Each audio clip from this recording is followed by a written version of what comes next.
Hello, Hong Kong Fashion Summit.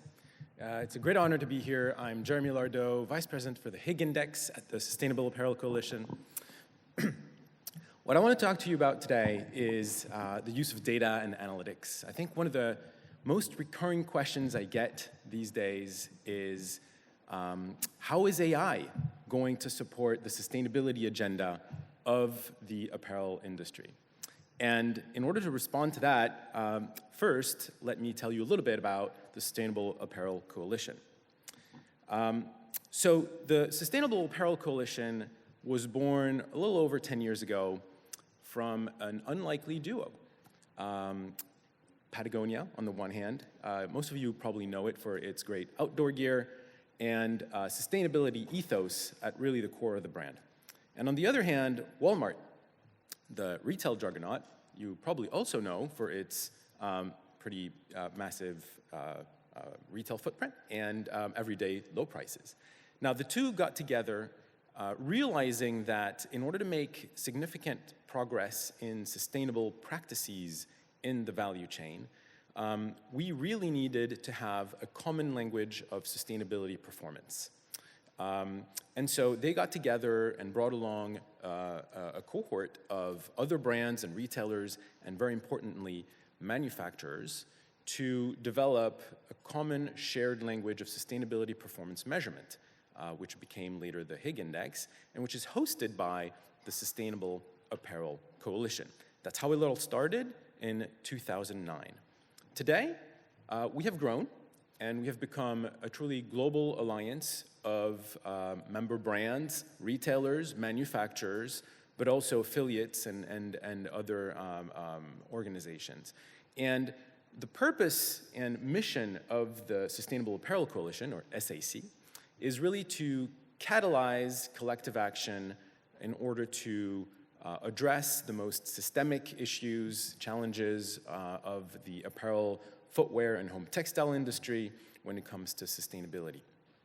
We have a pretty lofty vision, which is an industry that gives back more than it takes. And we look at our action in three impact pillars: climate change, obviously, decent work for all, and a nature-positive future. Really, we see the SAC as a convener for the industry across manufacturers and brands and retailers in an equal partnership principle of action, in order to pre-competitively collaborate, co-develop solutions, and catalyze collective action. So as I mentioned, we have grown since our early days. We represent now over 280 members from across the globe, many countries, which together represent a pretty sizable share of the apparel, footwear, and home textiles industry, right? We estimate that we represent about 40 to 45% of the global industry. And I think that really is our strength and asset in gathering the industry together to align and join forces in addressing the sustainability challenges. I also mentioned that we represent a wide variety of stakeholders within the value chain. And I think that's also a really important aspect of the SAC, bringing together not only the holdings and the brands and the retailers, but also, and importantly, the manufacturers, and knowing that here in Hong Kong we have several manufacturer members who are really strong representations of the industry and who are a necessary and vital part of addressing the sustainability challenges of the industry. We also have nonprofits and other kinds of stakeholders represented in the organization, obviously. Now, what we do for the industry is mainly called the Higg Index suite of tools. It is a common sustainability language for measuring performance across the value chain. Let me tell you a little bit more about that. We have three categories of tools to measure sustainability performance. The first one is the product tools. Those are life cycle assessment tools. Basically, they help, they enable the measurement of the environmental footprint of products and materials from cradle to gate, and inform better decision-making in product development and design, in material development and innovation, all right? The second category of tools is our facility tools, which enable the assessment of environmental, social, and labor practices of a manufacturing facility. Those are by far our most widely used tools. Around 20,000 facilities worldwide every year use one of these two modules to assess their performance against environmental practices or social labor practices. And the brands then in turn are shared this information and use this information to assess their value chain and inform sourcing decisions. The final category of tools is the brand retail tool, which allows the assessment of a brand or corporate company's environmental, social, and governance practices, and again, can be shared to its supply chain partners. Now, why am I bringing this up when the first thing I told you was we're going to talk about how does AI and data and analytics support better decision-making in addressing sustainability challenges? Well, let me give you an example. With regards to the climate crisis, I think we're all aware of the role and responsibility of the textile industry. And a few years ago, we embarked on a journey with a partner, the World Resources Institute, as well as the Apparel Impact Institute, to develop the most detailed and specific greenhouse gas emissions inventory for the garment industry. We did that thanks to, in large part, our biggest asset, which are these tools that I just mentioned. So we use the 18,000 facility environment modules out there that facilities are using every year, which measures environmental practices, as you mentioned, across different dimensions of environmental performance, including energy, wastewater, water management, chemicals management. So here, the energy section allows us to calculate the greenhouse gas emissions, right, the carbon emissions of these 18,000 facilities. We also used material usage volumes that we got from one of our partners, the Textile Exchange, who has the best and most comprehensive assessment of fibers and materials usage for the garment industry.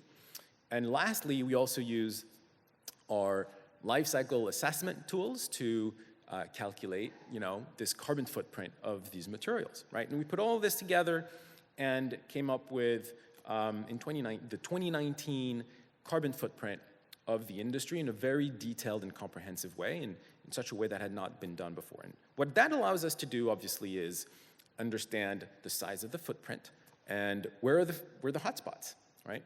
As you can probably intuitively think that, for example, the cut and sew operations of garment assembly doesn't have quite as big a footprint in terms of carbon emissions as textile wet processing for dyeing and finishing, right? Which is what you see here under Tier 2.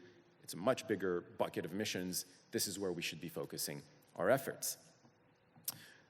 What this analysis also allows to do is a bit of scenario analysis, right? And understanding, okay, of the existing known levers to reduce carbon emissions in the industry, if we were to push those to 100% of their scale in the industry, given their current implementation limitations, what would that get us to in terms of total carbon emissions reductions of the industry? And it gets us a pretty decent chunk of the way towards the carbon reduction emissions reductions that we need to achieve in order to align with a 1.5 degree pathway by 2030, but not quite there.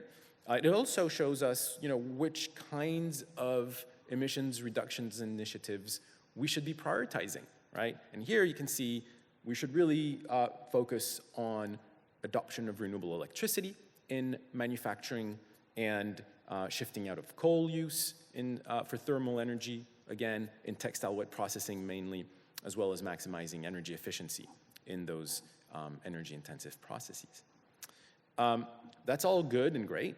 It doesn't quite tell us practically how to get started and and how to work as an industry towards achieving these emissions reductions in a practical way. So the next step here we did in the last year is working with Reset Carbon on a facility level assessment, right? And we did the count. We think there are probably north of 30, 40,000 facilities over the, across the globe working on textile and garment manufacturing. That's quite a large number. And we wanted to revert to the good old Pareto rule of 80-20. What are the 20% of facilities driving 80% of the emissions? Let's focus on those. So we did the analysis, and we brought that down to 1,500, right? So the magic number here is there's about 1,500 facilities, according to our numbers, that are driving 80% of the carbon emissions in textile manufacturing. I'm not talking about the raw materials stage, really about textile wet processing and garment assembly.